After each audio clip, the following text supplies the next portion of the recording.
This one is the all-wheel drive version, which means you're looking at 300 horsepower, 355 pound-feet of torque. We got to get back up to highway speed here. I'm going to go into sport mode. There we go. And we'll go in 3, 2, and...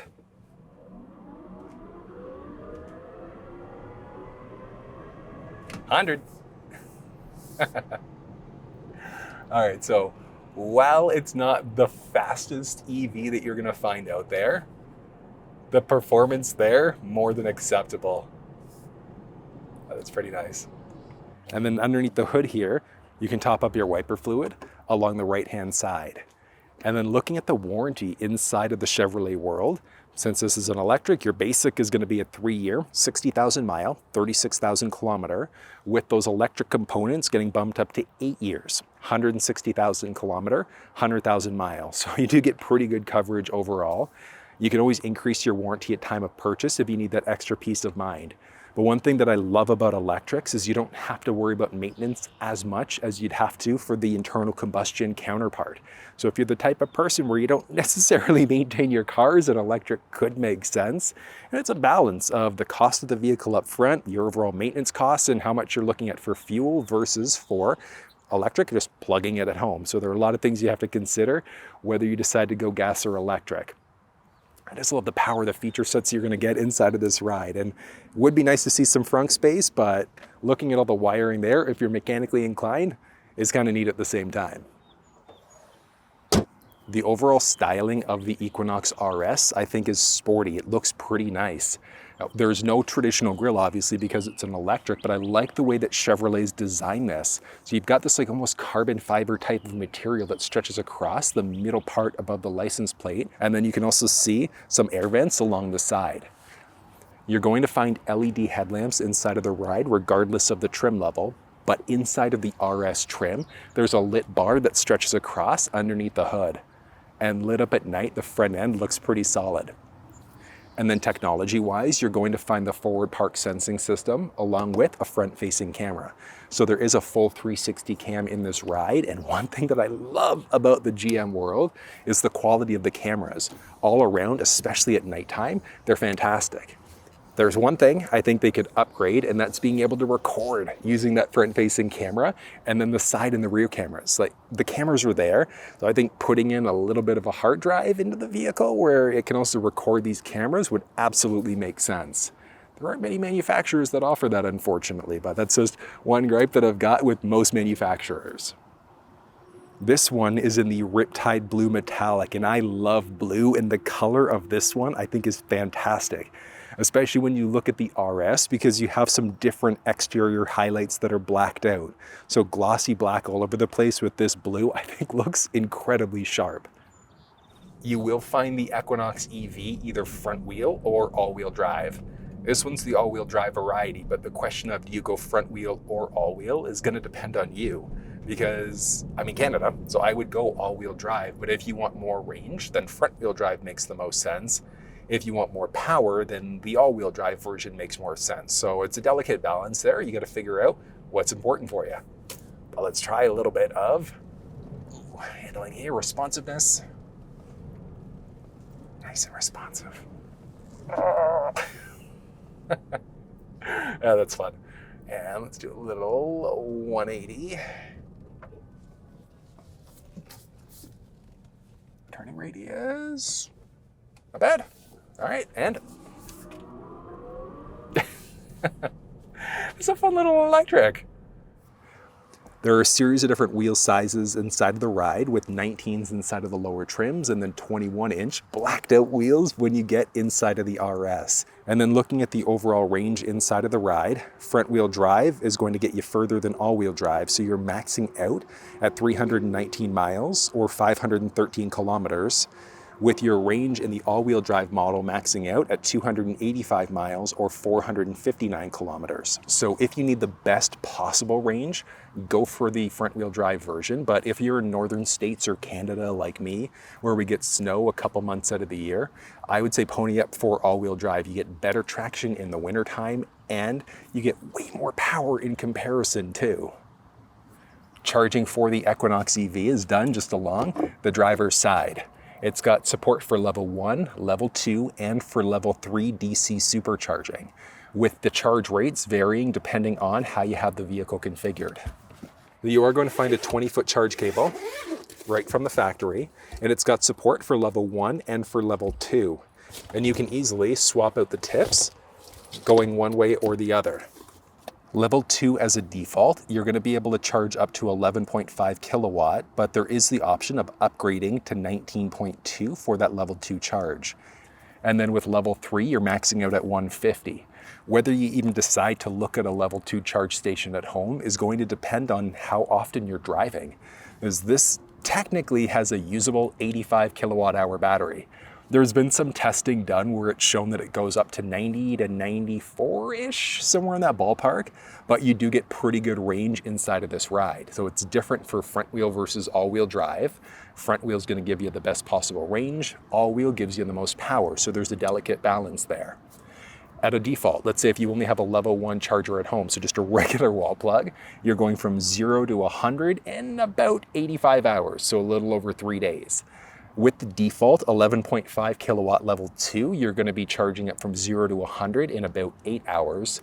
If you upgrade to the available 19, you're looking at dropping your charge times down to about 4 hours, 4.5 hours or so, which is pretty respectable. There are some things that are going to negatively impact your overall range and your charge times inside of electrics. If you're charging up in winter is going to be the big one there. So colder it gets, the longer it's going to take you to charge, and then it's going to negatively impact your overall range. So general rule of thumb is that your charge times in the winter time are going to be about 20% longer, and your range generally is going to be negatively impacted at least 20%. And that's where preconditioning the cabin comes into place so that you're not wasting the battery unnecessarily. The rear end styling of the Equinox EV I think is pretty sleek. I like the way everything kind of tapers down, nice rounded out along the back. Technology-wise back here, you're going to find the reverse park sensing system. There's a backup camera along with the rear wiper. And then some trim levels of the ride also have the option for a top-mounted camera. And that one is going to be for a fully digital rear view mirror. Towing inside of this ride is also possible. You're maxing out at 1,500 pound towing capacity. So it's not much by any stretch, but a small boat, trailer, would be okay. But one thing to note is that if you're towing in an electric, and well, I guess technically even a regular gas engine too, is that towing is going to negatively impact your overall range. The amount it gets impacted is going to depend on how much you're towing and your driving habits too, so that's something to consider. And 1,500 pounds is good enough, I think, for most things. Now, getting into the trunk of this ride can be done so many different ways. There's a button to the left-hand side of the steering wheel. You can use the key fob to do it. Just beside the backup camera, above the plate, there's also a button there. You can insert your fingers and push. And then there's also the option for the hands-free liftgate. So as long as you've got the key fob on you and the features enabled, you're just going to walk up towards the back end. It's kind of like sweet spot that you've got to hit. Hands-free trunk. I like that one better than the foot activated, but useful either way. And then feature-wise back here, nothing off to the right. Off to the left, there's a 12-volt power point, one of two, along with a light. And this one has one of the available packages in order to be able to get the little rubberized tray in the back. And then lifting that up, you're going to find a great amount of storage space, along with a little carrying case for the charge cable. And folding down the second row seats inside of the ride can be done from the trunk or from the second row. Same button along the top, but if you can't reach it from the trunk, you can easily access it from that second row, but from the back here, so it's a 60-40 bench. So 60 on the driver, 40 on the passenger side. All you're gonna do, push that button and drop. And you've actually got a really good amount of space inside of this ride.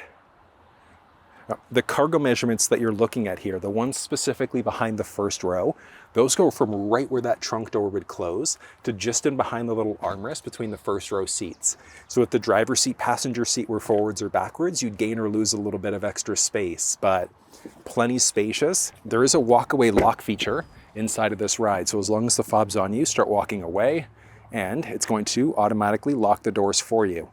And there's some other pretty neat key fob tricks that you can do too, but if you want a walkthrough on the key fob specifically, you'll find it down in the description. You're only going to find manual. Ooh, folding side view mirrors in the ride. You've also got the blind spot monitoring system. They're heated as well. Then there's a side mounted camera there. Hopping inside. Wow. One of two available interiors here, but you've got this interesting little highlight along the door there. It's kind of neat. There's the option for driver seat memory. And these are going to be the same across the lineup. So you can adjust your side view mirrors. There are some window controls with some storage. There's only a single speaker choice available. It's a 6-speaker audio system inside of the ride. Got your hood release, basic pedals there, and then the rubberized trays. I recommend either getting them right from the factory or going through WeatherTech. But these are way easier to clean than carpeted mats.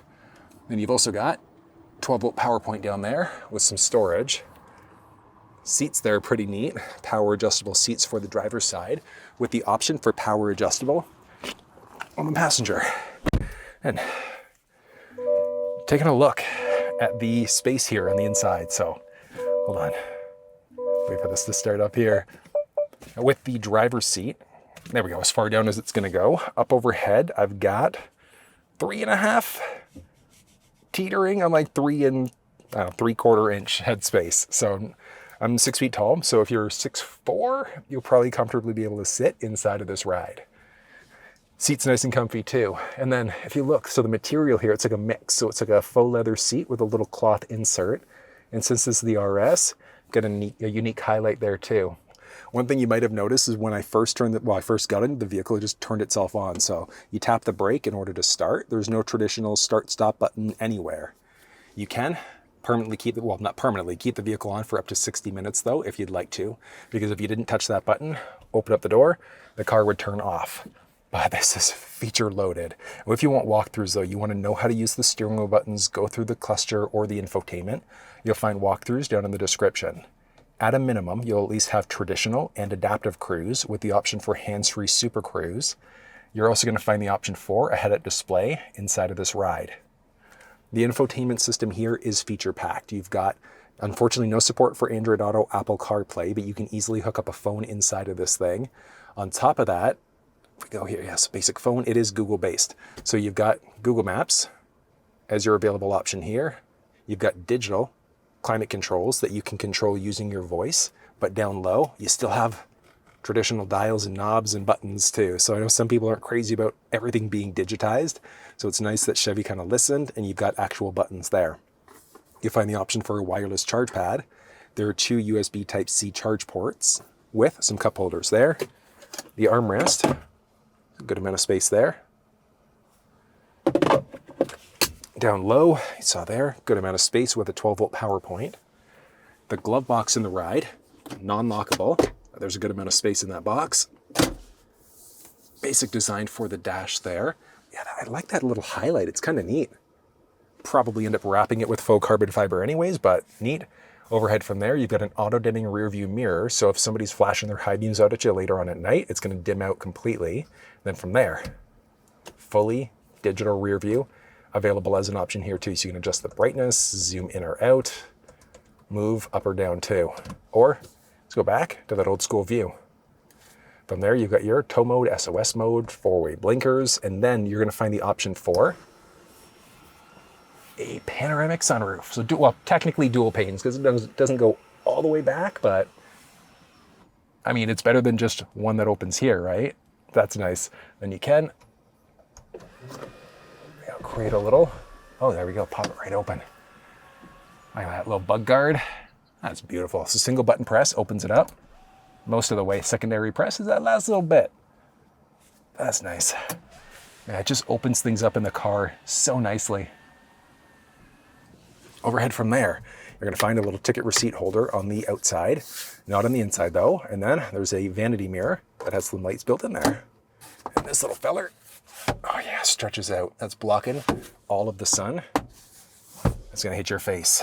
And let's recenter that seat. But the overall visibility here is good. Feature set solid. I would like to see Android Auto, Apple CarPlay, but you can download the majority of apps right through the Play Store there if you'd like to. All right, let's go check out that second row. Oop. So it helps if I unlock the door All right, second row of the ride, you've got that same highlight along the door again because this is the RS with some storage there and a speaker. And then hopping inside. So with the driver's seat set up for myself being 6 feet tall, inside of the second row, I've got some knee space, some foot space, which is good. And then head space is nice. I can actually sit in here fully upright too. So plenty of head space there. I'd say 6'1", maybe 6'2" for the second row, but 6'1" for sure. You should be okay in the second row. Seats are okay. Not the most comfortable in the second row, but they're passable. Getting 3 full-size adults might be, like, it could be possible.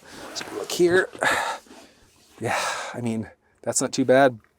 And then up overhead, ooh, I can actually sit here. I mean, I can sit in the middle seat here. Would I want to? Absolutely not. But I mean, if push came to shove, I could fit in the middle seat of the second row. It's just not comfortable by any stretch. So feature-wise back here, you're gonna find some cup holders built right into the seat. There are some anchor points down low with top tethers in behind the seat. Overhead, you saw earlier, so you've got your little handle. Also a light there. Down low, you're gonna find pockets behind both the passenger and the driver's side. Some basic HVAC controls with the option for second row heated seats. So the heated seats there, strictly gonna be the outboard. So this middle seat would never be heated. And then you've got some USB Type-C charge ports down low. Outside of that, you've got a little handle, there's a hook and a light along the driver's side.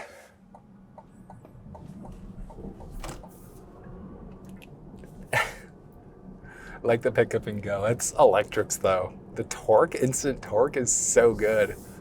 And here we go.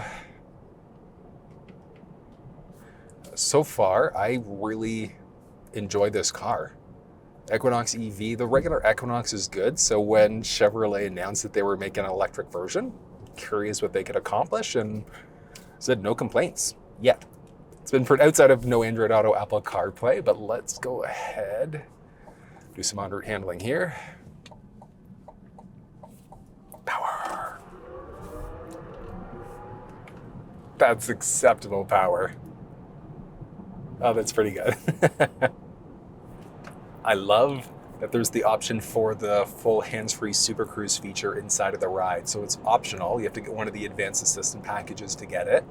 You'll have regular and adaptive cruise control by default. And then the Super Cruise is full hands-free driving.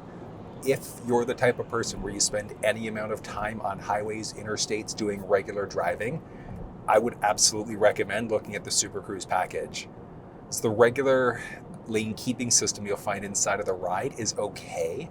It'll nudge you back into your lane, but the Super Cruise full hands-free driving keeps you perfectly balanced. You can override it at any point in time by hitting the gas, hitting the brake, grabbing the steering wheel, etc. So it's a great system all around. One thing that I like about this car too is how quiet it is. It's an electric, so it's naturally going to be quiet anyways, but a little bit of road noise, like the smallest amount coming from the side here, but outside of that, it's incredibly quiet inside of this cabin. And that was a look at the Chevrolet Equinox RS. You can find all of the build details for this one down in the description, along with links off to Chevrolet Canada, US, and then links for all the tech walkthrough videos. But if you found this video useful, give it a thumbs up, share it with someone if you think they might find it helpful. And until I see you next time, take care.